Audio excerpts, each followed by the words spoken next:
Every day a massive, mostly invisible river of electricity flows from Canada into the United States. This current powers millions of American homes and businesses, over 70 terawatt-hours in 2024 alone. That's enough energy to run Massachusetts for more than a year. This isn't a minor transaction, it's a backbone of the North American energy grid, built on decades of cooperation.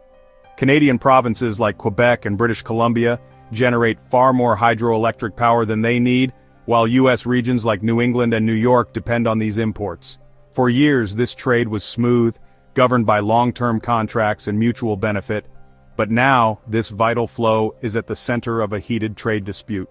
Political tensions and protectionist rhetoric have turned a technical partnership into a high-stakes battle over tariffs, jobs, and national interests. The future of this silent partnership is suddenly uncertain.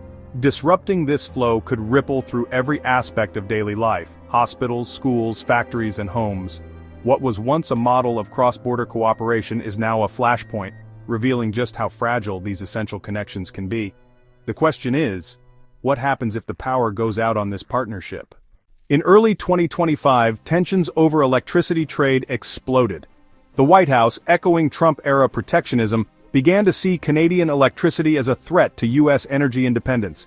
President Trump argued that cheap Canadian hydropower was undercutting American energy producers and costing U.S. jobs. He called for immediate action, tariffs, investigations, and a push to put American energy first. The Department of Commerce launched a national security investigation into electricity imports, rattling the energy sector. U.S. utilities faced sudden uncertainty. Canadian producers saw their biggest market in jeopardy. Canada's response was swift and defiant, calling the investigation absurd and threatening retaliatory tariffs on U.S. goods. Canadian officials argued their exports actually stabilized the U.S. grid and helped meet climate goals. The era of quiet cooperation was over. The battle lines were drawn. What started as a technical arrangement had become a full-blown trade war. The very energy that powered both nations was now a weapon in a political standoff. The stakes had never been higher. This dispute isn't just political, it's economic and personal. For Canada, electricity exports mean billions in revenue for public services and future clean energy projects. For the U.S., regions like New England rely on Canadian power to keep the lights on, especially during extreme weather. Tariffs would mean higher utility bills for millions of Americans and increased costs for businesses. The North American grid is designed for cross-border flexibility. A trade war disrupts this balance, risking blackouts and instability. Grid operators may be forced to use more expensive, less reliable domestic sources. The conflict also chills investment in new clean energy infrastructure, stalling progress on climate goals. Uncertainty discourages the billions needed for new transmission lines and renewable projects. The result? Higher costs, less reliability, and a setback for the green transition. This isn't just about trade. It's about the future of energy for both countries. The longer the dispute drags on, the greater the risk to everyone. This crisis didn't appear overnight. It's the result of a slow policy shift away from decades of energy cooperation. Since the 1960s, the U.S. and Canada built a web of transmission lines and agreements, treating their energy systems as complementary. Projects like Quebec's James Bay Hydro Complex were designed with U.S. exports in mind. But the rise of America First politics reframed these ties as vulnerabilities, not strengths. Policies once encouraging clean Canadian imports were recast as threats to U.S. jobs in coal and gas. Regulators began delaying or blocking new cross-border projects like the New England Clean Energy Connect under pressure from domestic interests. What was once a win-win became a zero-sum game. The 2003 Northeast blackout showed the value of integration. Canadian power helped restore the grid.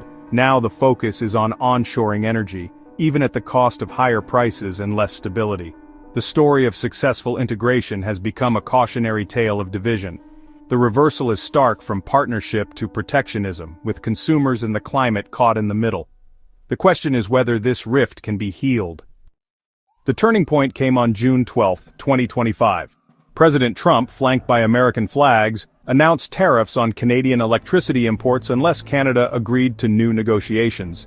He called it a reciprocity tax, a move to protect American workers and energy security. The message was clear. The U.S. would prioritize fossil fuel jobs over cheaper, cleaner Canadian hydropower. Markets reacted instantly.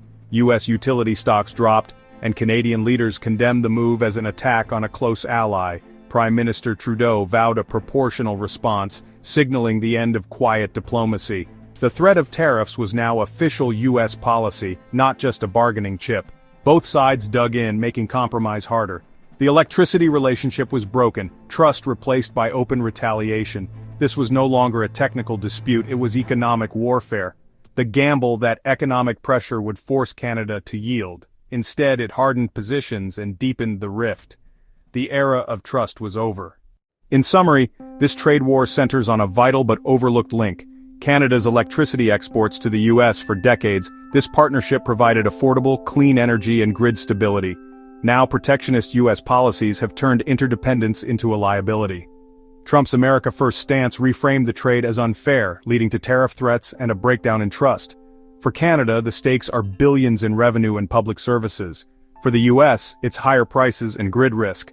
The conflict also threatens progress on clean energy, as uncertainty stalls investment in cross-border infrastructure. The fallout goes beyond economics. It's a blow to one of the world's most successful partnerships. National security justifications have left Canadians feeling betrayed. The crisis is a stark reminder, even the strongest alliances can be undone by politics and protectionism. Repairing the damage will take years. The future of North American energy cooperation hangs in the balance. At this crossroads, we must ask, who really benefits from this electricity trade war? Tariff supporters claim it protects American jobs and security, even if it means higher prices. But the losers are many: U.S. consumers, businesses, Canadian provinces, and the stability of the grid itself. The conflict also delays progress on clean energy, harming both nations and the planet. This dispute challenges the idea of the U.S. and Canada as true partners. Is this a necessary correction, or a self-inflicted wound? The answer depends on which vision prevails: cooperation or competition. Policymakers and citizens must decide what kind of relationship they want. We invite you to reflect. Are the costs of protectionism worth it? The conversation about our shared future is more important than ever.